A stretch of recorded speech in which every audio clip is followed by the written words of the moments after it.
Seorang petani di Kabupaten Sidrap, Sulawesi Selatan membunuh tetangga kebunnya sendiri. Pembunuhan terjadi lantaran pelaku tak terima tanamannya dirusak korban. Pada hari ini, pukul 10. Petani bernama Rusatan, warga desa Lombo, Kecamatan Pituriase, Kabupaten Sidrap, Sulawesi Selatan ditangkap polisi. Rusatan jadi pelaku tunggal pembunuhan atas Jumaisah yang merupakan tetangga kebunnya sendiri.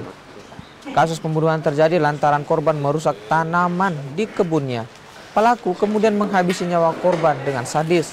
Pelaku ditangkap di sebuah kebun kecil saat bersembunyi. Pelaku terancam hukuman 7 tahun penjara. Pembunuhan yang diakibatkan oleh pelaku berinisial R karena sakit hati ketika korban J ini merusak patok tanaman yang ada di kebun, sehingga pelaku atas nama R ini didatangi oleh korban J dengan memaki-maki, menggunakan kata-kata kasar, sehingga ini yang memicu naiknya amarah dari pelaku.